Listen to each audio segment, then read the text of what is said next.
Bava Kama Daf. Today's daf is daf Memtes. We'll quickly go through the Mishnah again, just to get back into the Gemara here. Well, now we're going to start. Okay, we're still talking about a shoyer. We had kavana, didn't have kavana.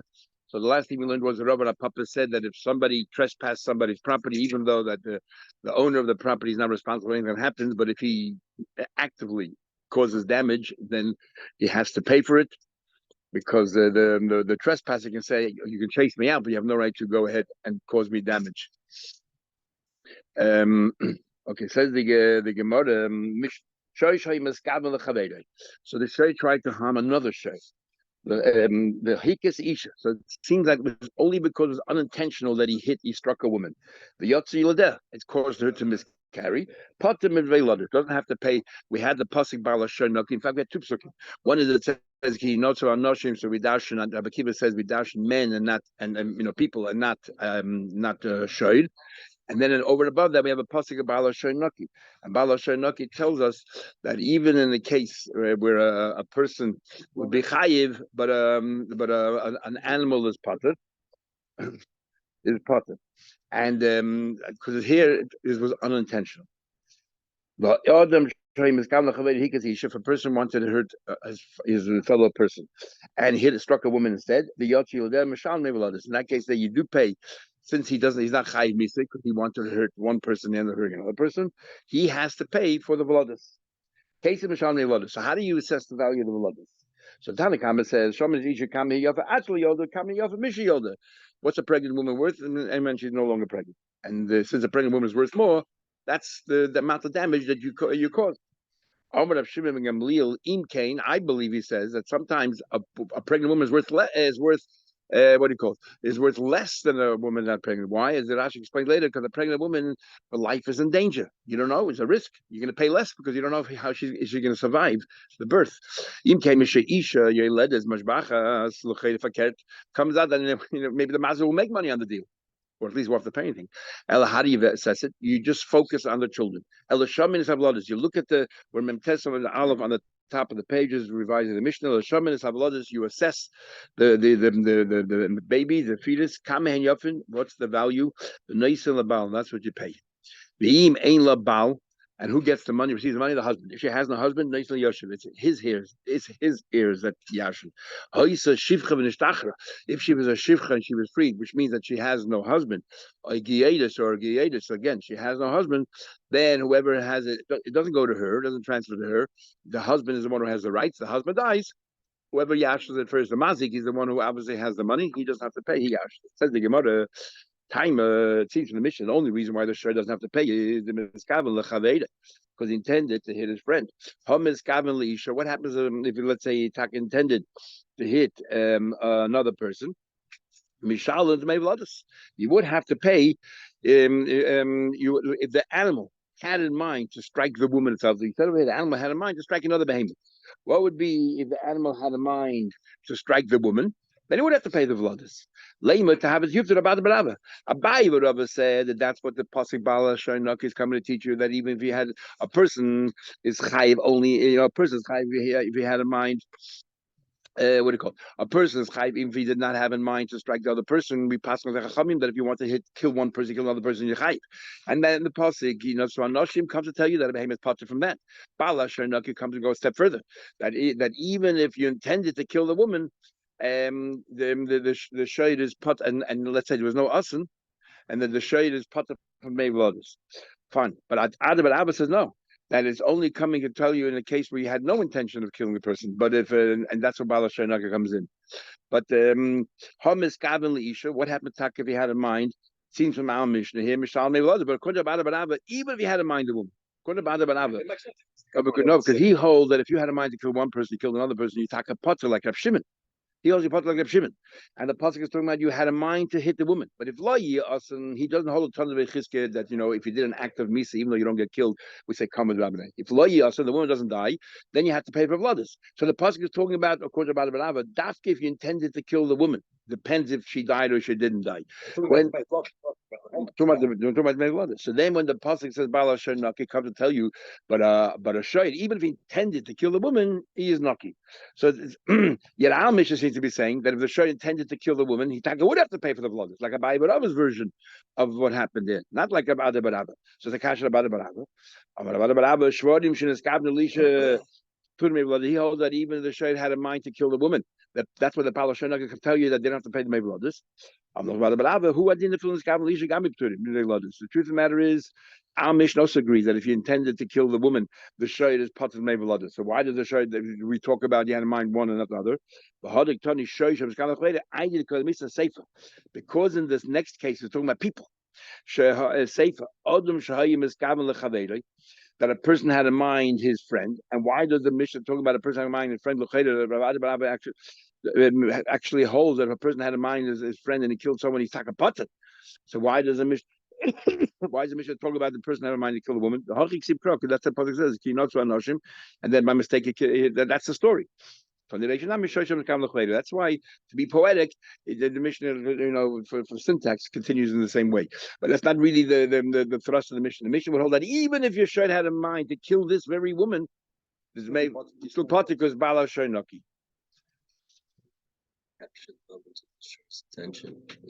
You see, running directly towards the woman. Yeah, it's charging it. Or shayid. Sometimes we say, we can tell, but what happens afterwards. But here, you see, make a beeline for this woman. For example, there's a cow standing in front of the woman, and this show is charging the cow, and then the cow moves away and hits the woman, and then you can see clearly it was unintentional. The Papa said, "Shoyshanog as a shivcha. If a shoy goes ahead and gores a shivcha, the yatru leder, you're there. Now your shivcha has no husband; she has a master. The yatru leder causes a miscarry. Mishalon mevladus. In this case, you do pay for the mevladus. Why? We said before about a shoy naki, you don't pay vladus. My time a chamarta ma'abarta balma. How do we view a shivcha? Like a pregnant donkey. She's a commodity. She's not a person. When do we say that you if you struck a person as a husband? A shivcha is a commodity. So Tais already asked if a shivcha is a commodity, not a person. So when we say if a shivcha falls into a boy, you shouldn't have to pay. You tell me an Eben and a shivcha are not people; they're commodities. So Tais said we don't mean in this regard only. It's considered a commodity, not in every other thing. Because the Torah there gives an example of a guy has a Baal, Isha has a husband, and because she doesn't have a husband, she has a master. It's different, so we call her a commodity. But when it comes to normal life, of course, she's a person. Tell you what, right? They're like a donkey. How do you pay me? Says the Gemara, there's two parts. It's not just Mevladis. Mevladis is the value of the Veladis, the Veladis. What? And we said a woman is pregnant without pregnancy, so that's directly due to the Veladis. And then the Shevach Veladis, the woman herself, generally now she's much more energetic, maybe. She looks bigger. She also has more value. Sort of indirectly because of so there's directly which is affected by the Veladis, and then there's the Shevach, the general improvement in her being, in her physiology because of the Veladis. Why don't you pay for that? And now, and she miscarried, she loses all that. Why don't you pay for that as well? So the Gemara, you're right. Kate, this is what the mission meant. Kate is Mishal Mevaladus, Vishevach Vladus. When it says Mevaladus, it means it carries both. You look at what she was before and after. So the Gemara, what does it mean? We already explained that according to a woman who's pregnant is actually worth less than a woman who is not pregnant. What is he saying? A woman's worth more before she gave birth. A woman who gave birth is worth more than a woman who's not giving birth. Why? Because a woman who's still pregnant, we don't know. In those days, especially, every time they gave birth, it was a sakana. Her life, it was a risk. I'm saying once she gave birth, we know that she's going to survive. Ella Shaminas Avalodas, the nice in Lebab. So what we do is he therefore holds. If you will hold, you just assess the vlodas in isolation. Don't look at the woman, and whatever the value is, what will someone they pay for these kids who are just being born, and that's what the value of the vlodas is, and that's the harm that you cause by killing them. Tanya Nami we actually learned in the Braisa exactly the way Rabbi learned. You think a woman's worth more. Worth more afterwards. You assess the children on their own, the fetus on their own. So this is exactly like Rabbi said. Rava has a different answer. I'm going to a different explanation of Shimon Lul. I'm going to have a brisa that supports Rava, and that in itself causes the problem. How can you have two brises? Saying Rava says, "Hochitan." This is what Shimon Lul meant to say. The chiyisha lemisha yeledes mishbachas be'enlis atzma b'shavach v'lodes klum. Why does all the money get transferred to the husband? She herself also was damaged. Forget about the Vladas. The Vladas is one thing, but she personally has, because while she was pregnant, she was more valuable, and now that she lost the pregnancy, she is less valuable. So she personally was harmed. If you cause damage to a woman, you have to pay her, not to the husband, by nezik. So, or you will see later a part to the husband and two parts to her. So why, when it comes to the Shevach Vladas, does it go to the husband as well? That's Shimon Gamliel's question. Nothing to do with worth more or less. That's worth more when she's not pregnant. Elishamin Havladas, the nation Labal. So this is what Avshingal says. When it comes to the Vladas themselves, the loss of the Vladas, that's Bali Isha Taita says. Or the Vishevach Vladas, her value that was diminished because of her loss of the child, Chelkin, that they divide between the husband and the wife. Tanya Namehochi, we learned. Why? Because part is due to the Velonis and part is herself. So therefore you split. Time we learn the Braisa to support that. Ahmad Shimon Gamliel.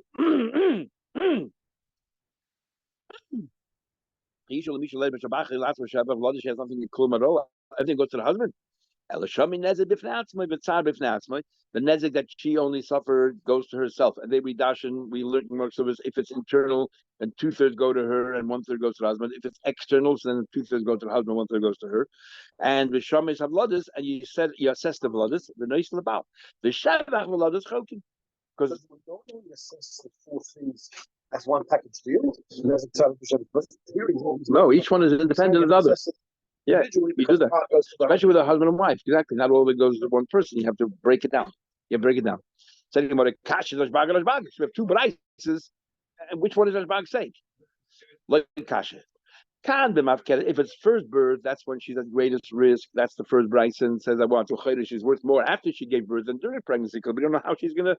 But once she already gave birth once, it's much easier, and she survived the last time. Surely she'll survive. The risk is far less. Then she's worth more afterwards. Then we have the second brisa. My time, why can't Rabban hold that not only that the maid blood go to the husband, everything goes to the husband? Why should her personal improvement, benefit and not her loss go to the husband? Like the Taka says in the mission. It's actually we learned it's a brisa. The mashma it says the yotzi it says the pasuk isha harder v'yotzi. What if you say the word harder for pregnant? If you just say v'yotzi obviously she's a pregnant woman. Any day she's pregnant. Matam harder pregnant. Shevach haroyen lebal. To tell you that even the pregnancy part of it, the improvement because of the pregnancy, also goes to the husband. What does he do? What does he do with the word harder? The boy, know what he does with it? Look at it. Tanya Rabbi Lezer ben Yaakov. Yaakov says, "Olam eina chayiv anshe yakene kenege beis haroyim." No one said harder. When we say that the man struck her, he had to struck her somewhere along her stomach, somewhere where she was pregnant. If you strike her on the foot and causes a miscarry, then you're not responsible. It's only if you strike her where she was pregnant. How you know that from the word harder? What a public came, but connect base mamish base anywhere where there's warmth coming to the child. That was the whole entire stomach, I guess, area, entire uterus area. You hit the strike in the hand, strike in the foot, and cause a miscarry. That you're not responsible for. Then it says part. Why? Because the husband gets everything, and she doesn't get anything at all. If the husband dies, then you get to keep it because everything is hefker. Says the Gemara, what Rabbi says, it's talking about when you struck her, the husband was still alive, so he was entitled now to that compensation. And then now the husband died. Who yashins him? It's hefker. Nobody. She doesn't yash him. It's hefker. So anybody. So the mazik keeps the money. But if you struck the woman, after the husband, what do you call it? But if you struck her after the husband died, then the husband never yash, and then never husband who was entitled to the money? She herself. So you have to pay her. That's Rabba's view. In other words, Rabba learns the only reason why the husband got it is because he was alive, so therefore it goes through her. She is Zeiche, and from her it goes to him, and now he has it. And therefore it's his. But if there's no husband, then it stays with her. Stop by her, doesn't go any further. That's his view. But Rabbi Chizah will argue in a minute. The husband's alive. Again, the husband died afterwards. They keep the Chava Baba Chaya again since he struck her when the husband was alive. So it was due to her, but then from her was the Torah transferred it from her to him, and then if he dies, it's hefker. So Zachabahu. The gay was entitled to it, but keeping the mesa ger, whoever it is. So the mazik is obviously the one who's entitled. First. If you after the ger, so when you struck her, you owe the money to her. It doesn't get transferred from her anywhere else. It remains with her. So she's zeicha with it. And therefore he has to pay to her. So Rabbi learns it goes to the husband through her. That's what Rabbi learns. The master of these words, what Velodas is a commodity, a bundle of money that gets transferred from one person to another person. That if there's no husband, goes back to the wife. No, he learns it doesn't go to the husband via the wife. He learns that Torah Chatzchila says it goes to the husband. So if the husband dies, it's not a commodity. Okay, the husband's dead. Let's move it over to somebody else. Doesn't work. Children, we learned before that if the husband dies, it goes to Yashim. They're not. It's not a transfer. They are the husband. Because the Yerushim Tachas have a saying, they take over their extension of the father. Exactly. But to move sideways from the husband to the wife, in other words, so that's the machlekes. Rabbi holds it goes to the husband via the wife, and therefore it's not transferring. There's no husband; it stays over there. It doesn't go anywhere. And Rab Chizul there is no wife here. The Torah Chatzchila says Balisha, the money is directly due to the husband. And if he's dead, why should he move to the wife? Then the mazik gets to keep it. The husband, the Teddy gives the husband. Unless the Baal doesn't go anywhere. Stays with the man. No, he gets to keep it. Because the Teddy, it's not a transferable. It's not transferable. Non-transferable. So that's the side of their machlekes. Is Mosi, that's a question, makes a question. He can see if he struck her and the children miscarried, Neis and Nezik Vitzali, she pays the but the May Velodas Labal, he pays the money of the children to the husband. Ain't a bal if the husband died, Neishin Shav to the heirs. Ain't each the woman died, Tzara Nezik, which is due to the wife, and Neishin Shav, whatever is due to her, he gives to her Yashim. Hoysa Shivchim Nishtachra, Oy Giedis. Well, Giedis, what does it say here? Zacha. It says it clearly that he is Zaycha. And it sounds like whether the husband is alive or not, the husband is Zaycha. Even if there's no husband, the husband is Zaycha. Says the Gemara. In other words, it sounds from here that even here it sounds like that even if he struck her after the husband is dead. In other words, according to Rabbah, the money should go to her. Yet it says right here, Zachaba, which is masculine. Who is Zaycha? Not her, the mazik. So we see that even though the husband's already dead, b'shas ma'aser, like al-chizda, that the Torah says only one payment to the husband. There's no husband, keep it. It's very cryptic, the words here. Who told you? It's talking about a case over here that the husband died before the strike. Maybe no husband means at the time of payment. The gay was alive when you struck him. Therefore, the Torah says, well, it goes to the husband. Then, before payment, the gay died. Is hachanami. Why can't you live the same way? You struck her when the husband was alive, so the money was therefore due to the husband. Now the gay died. You what do you call it? You're zeicher from the ger. But if the ger would have been dead when you struck the woman, then the chiv goes to her, like Rabbah. No die one way or another. Or I can say la'acha mislager. Taka happened after mislager. You're right. Learn the Mishnah with simply. The guy died already before you struck. But who said zacha means that the mazik is zeicher? Read it. V'tani zacha. Zacha can be also a universal word, non-gender. It could be her. It could be him. So therefore, Zacha means whoever is entitled to be Zaycha is Zaycha. In this case, it's the wife. And you have to make some sort of Kenyan to be Zaycha? No, because saying over here is because she had the damage, so that she was Zaycha that Chi. Remember we said before, the way Rabbi understood it is the Chi was to her, and then it gets transferred to the husband. Right. So if the husband was dead already before the thing, it stays with her. So she was already Zaycha from the first set, from the onset. Says the Gemara, let us say that Kitanoi, let us say that this machlekes of Rabba Chizah, whether she's entitled to it or not, is actually machlekes Tanoi. Two brises. This is what the brise says. Brise number one. Basi she says the gay. Basi was married to a gay, but it's men and she became pregnant. But the main thing is the husband's a gay. The husband's alive when you struck her. Noises Mabel as a ger. Who's entitled to the husband? La'acha means a ger. And what about if what happened? He struck the wife after the husband died. So Tony Chad one, but I learn chayiv that you have to pay her. No, like Rabba, because she's entitled to it. No, there's no transfer. There's no husband to transfer to her, so she gets it. But Tony Chad the Potter, no, that the chiv is the husband. There's no husband. You get to keep it. That's exactly what chizuk. Isn't that what the machlekes is? My love to know you. So the Gemara little Rabbi, according to Rabbi, says that this stays with her about it to know you. The Braisa says your potter can't be according to Rabbi. Must be that they argue Taki. Rabbi has no choice but to learn the two Braisa are arguing in this very argument. But Rabbi Chizda can answer the two Braisas according to him. Remember, Rabbi Chizda says that the Mazi gets to keep it if the husband was dead when he struck her. Mi lema Tanoi like kasha. That's not a kasha. Har Rabbanon and Har Rab Shimon ben Gamliel. We can say that I hold that both agree with me. But your potter from Mabel others. But what are we talking about here? We're talking about here about Shavach Veladas. And we're talking about that the Rabbanon say that the Shavach Veladas go to the husband, and the Rav Shimon says that the Shavach Veladas goes to the wife. And that's what they're arguing, the Shavach Veladas. So the first Braisa that says the Braisa says the Chai hold that the Shavach Veladas goes to the wife. And the Braisa that holds that that you put the whole Shavach Veladas go to the husband. So the obvious question is, what's the gay the husband is dead or alive? Same machlekes. Even the husband's alive. Do you give it to the husband or you give it to so why are we talking about the husband died? When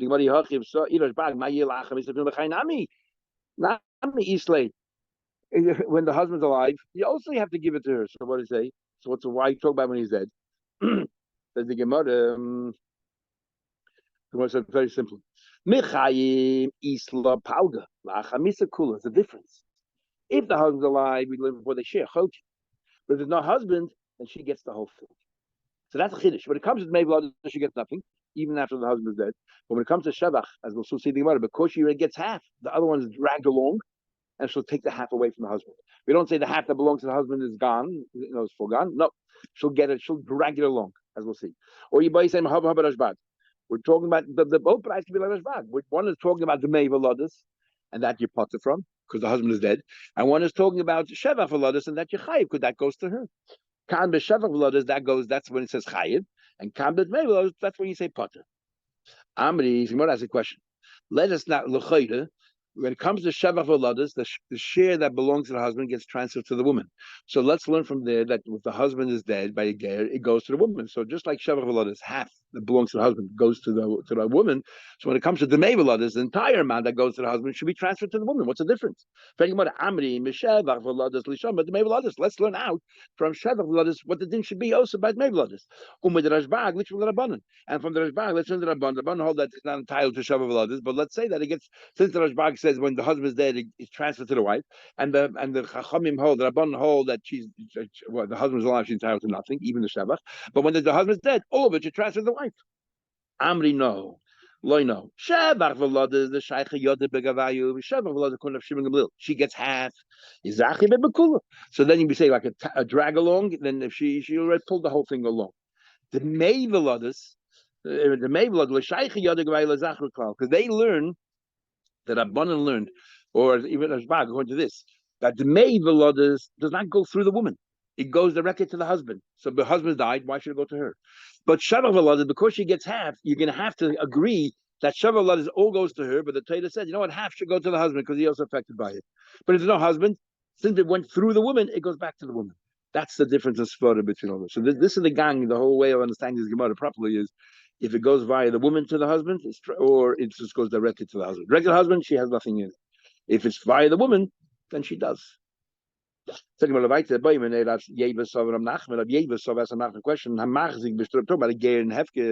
What happens if a ger has a star and that there's a property there that's meshubah to him? So what happens there? So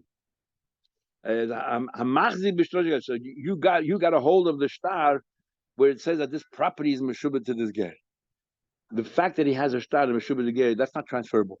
If it's hefker, I cannot acquire that. But the star itself, the document, the paper, am I claiming that or not? Man, what's the question? Because we know when it comes to kinyonim, you have to have kavanah. And we had before, let's say I'm plowing in the field or I'm working in a Ger's property and he died, it's hefker. So if I had a mind for 1 second to be kind by tilling the earth, I would have been kind of the whole property. But I didn't know that he died, for example. So I had, and another guy comes in 20 minutes later and jumps and does something. That second guy will be kind because if you're not kind without kavanah, you need a kavanah. So this person, the question is when you're grabbing on the star when the guy died, what is your kavanah? You're thinking of that you're going to keep a piece of paper which is practically worthless, or you're thinking that now I'm going to get to keep this property that's written in this star. So if they had the property, you don't get because there's nothing there, and the star you don't get either because you had no kavanah. So else can come and take the document away. That's the question. Now, man, the machzik the star died to the other the machzik, the other he doesn't have it because I'm machzik. We start an amel kana. You know, the person who owns the property will end up keeping the property, not the person who holds the document. And we start an amel kana. Labadaita study had no intention to be kind of the star. I do more daita. Now, study had in mind both. He had in mind the property and the document. So first he asked him. The rabbi asked Nachman Asabiyeva Sova, Oni Moidi, answer my teacher. So what's the question about? A piece of paper, which is what? A bottle stopper? Lots of yeah. People need bottle stopper. You open your wine, you need a bottle stopper. I just want to know that in theory, what's the use of a piece of paper? Yeah. Amar Rabba says, Mashkoinoi shel Yisrael b'yad gay. What happens? A gayer lent money to a yid. And this is the whole Gemara we learn about Rabba and Easter Giyeda. It's a story, something along these lines. We'll see later, and not now in a few months. Mashkoinoi shel Yisrael b'yad gay. A yid has a mashkin, and it's in the hand of a gay. In other words, the gay lent $100 to the yid gave him security, and then the gay died. This security, how do we treat the security? Do we say, well, now it belongs to the Geir and he's dead, so therefore whoever is kainah is kainah? Or do we say that now that the Geir died, it automatically goes back to the reshus of the owner of that security and goes, and nobody can take it? Well, he came along and took it along. We take it away from that yid. My time of keeping the mess like Geir, the shibud is gone, and it goes back to the original guy. That's However. And according to Moshe Hashem, even if it's a mashkin shalei b'shas halva, what do we mean by that? We had him sochim. What happens? Comes time to pay, and I can't pay. So I give you a mashkin to give me an extension of time. That the lechoti is duck if you give it back at night to the poor person. That means mekan shabachayv a mashkin, and if you gave it to a woman for kedushin, there's kedushin because you have rights in it. So if you learn that and this is the problem that the many Mefarshim have this here. If the ger now is kind of the mashkin, then it belongs to the ger. You can give it to a woman to make kedushin. So if he died, someone else should be able to take it. What do you mean it goes right back to the original guy? What do you mean it goes right back to the original guy? We even if it's chametz and he gave it to another person, then and if the guy, let's say, he gave a chametz to a guy, if the guy was kind of the mashkin, then he wouldn't be able to buy it off because it's not the yid's chametz anymore. So that's a bit difficult to understand. Anyway, mashkoino shel ger b'yad, so the other way around. The ger owes money to the yid, and he gave him a mashkin to the yid. The meisa ger, boy Yisrael achav hechzi boy, and before the yid had a chance to have a mind to be kainit, another guy came and kainit. The lender gets to keep. Let's say this thing he lent $100, but this item is worth $200. He gets to keep the value of $100 of it because the ger gave it to him as security, and he has kinyanim in it. But he only has kinyanim in it to connect the value of the loan. Anything in excess of that is hefkin, and therefore the second person gets to keep that. Even though we'll have a whole discussion about Metzia, when somebody's mashkin is worth more than the loan, what happens to that excess part of it? But here's clear that the excess of the mashkin is not part of the mashkin. Why did we say that the person's chatz automatically is kainah? You didn't know. But when it comes to the chatz, even if you're not aware of it, that is there. You're kainah. We're talking about he's not around. So the way Taisa learns, it's a chatzah she'ena mishtameres. No, we learned before that a chatzah is kainah for you only if it's a fence around it, but if it's wide open, it's not kainah unless you're standing there. So here talking about the lesser, he's not there. And kol heicha the issue of the day when he is the boy if he's standing there, if you wanted to bend down and pick it up, it could be kainah. Then it's kainah even in an open field. Sorry, the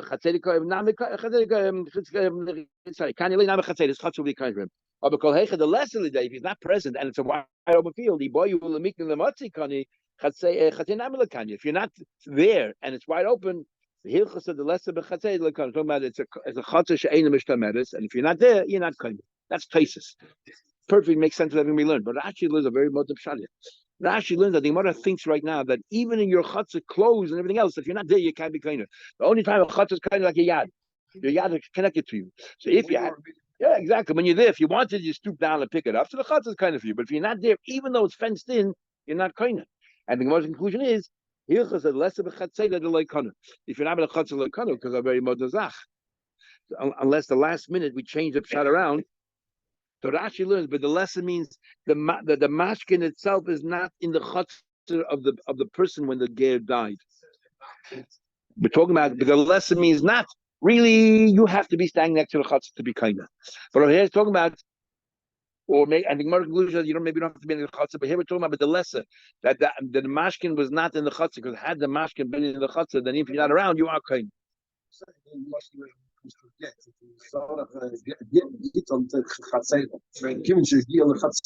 so Rashi concludes when it says so the less the halacha is that you're kind of your chatzah even if you're not there. So when the Gemara concludes hilchos the less of the chatzah, not that you're not near your chatzah, because the conclusion is you don't have to be near your chatzah if it's a chatzah mishtamedes. The mashkin is not near chatzah when the ger died, and therefore you're only kind of as far as the value of your loan. Anything beyond that, you're not kind of, because it's not in your chatzah. Had it been in your chatzah, then even if you're not present, so the Gemara, but it's the havamim of the Gemara. Yeah, chatzah mishtamedes. It's the havamim of the Gemara. According to Rashi, we thought that even chatzah mishtamedes, if you're not standing there, it's like chatzah mitzvah. It's like mamash like a yad, not like chatzah mitzvah shlichus. Because we when we had the chatzah shlichus or a yad. Whatever. Okay, now the Gemara starts talking about boy. We finished with Shoyer. Now we start talking right in the middle of a Pedic with boy. Interesting, we don't start a new Pedic. For boy, we're just in the middle of the Pedic. We'll continue now the laws of a pit. And this is where Rabbi Kiva Rishon we talked about in the beginning of the Masechta, and now finally we're going to see what's going on. To the Mishnah. Somebody dug a hole inside a private property. It's the opening that matters. We don't care where the hole is. We don't care where these tunnels are. And the opening is in a public place, in the Shus Rabim. So therefore you cause a casualty and you're responsible. Or let's say it was in the Shus Rabim, the majority of the hole, but you opened it in Shus Yachid, and then you made the Shus Yachid hefker. Or you gave access, or Taisa says you don't even have to make it hefker, as long as you made it right next to the Shus Rabim, so people are walking by on the public street, it's right there, Jason, it's to the it's abutting the Shus Rabim, so you can just fall right in. Or this last case is interesting. So Rashi learns, and Taisa and all the Shem have a problem with it, but Rashi learns you opened and one it's you own both private properties. You dug a hole in one private property, you made open another private property, but it's abutting the Shus Rabim. And you made your whole, or you either abutting Shus Rabim, or you made the property around this whole hefker. So therefore, you give access to people. Taisa says if it's talking about the same owner, then why talk one Rishus Yachid to another? Just say Rishus Yachid within his Rishus Yachid. What's the idea of two Rishus Yachids? So Taisa learn about two different owners, and the Chiddush here is not talking about Rishus Rabim. I made a hole from my property into your property, so I am responsible not if anybody in the street comes in because I have no right to be there, but for the owner of that property falls in, I'm responsible. But only based on the Gemara learned a few days ago, only if that person was not aware. If that person was aware that I made a hole in his property, then I have to pay for damaging his property, but it's his duty to cover it and fill it.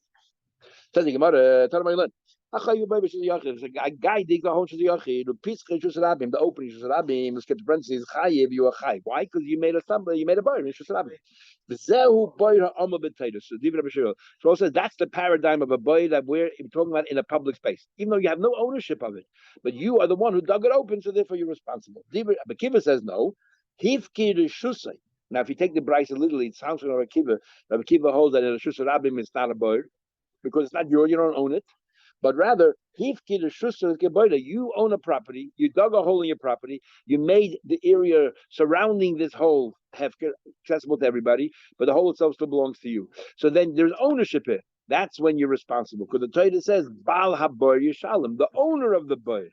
Not the creator, but the owner of the boy. There has to be ownership. Now we have a big machlekes between Rabbah and to see how we learn this. Comes along this. If you dug a hole in the street, even if a will agree, even though there's no ownership, why? My time, if you open a boy, which means there's a boy, there was a lid, I just removed the lid. The chiyichad, if I dug the entire board. Now tell me, which one do you think I'm more liable for? If I just opened somebody else's board, or if I dug my own hole in the middle of the street? Of course, I dug my own hole is much worse. So what did I have to tell you that for? If I know about opening, sure I know about digging a hole. If you need for the opening, you tell me about digging. I try to tell you, you know what you're responsible for? Not for ownership, just the fact that you did that act of removing the lid or digging a hole, you're chayv. If the Torah would have just said kiyiftach, we wouldn't know that. We would have thought maybe it has to be private property. By saying kiyicha, which is extra, tell you that even there's no ownership, you're chayv. So what's the machek? If it's my own property, Rabbi Kiva says boy b'shus and I'm a chayv. Rabbi Kiva says the boy b'shus you're also chayiv, even though it's not public. Bal haboy, it says the owner of the boy, which obviously there's still ownership. Chayiv. The boy the east by the kamer rachmani chayiv. Remember the machek Rabbi Shmuel that was within Rabbi Shmuel. You know, if you kept ownership of the boy, is that boy or is that shoy? And the arguing in Rabbi Akiva says that if you own the boy, according to this, you're responsible. But what are you chayiv for? Boy or you chayiv for as shoy? Rabbi Shmuel holds Baal Hatakola. Rabbi Shmuel holds that no, that when it says Baal HaBoy, it doesn't mean ownership. Like no, if it's in a private property, there's no boy. Rabbi Shmuel holds Baal Hatakola. The Baal means if whoever made the hole, the one is chayiv. Only in a public place.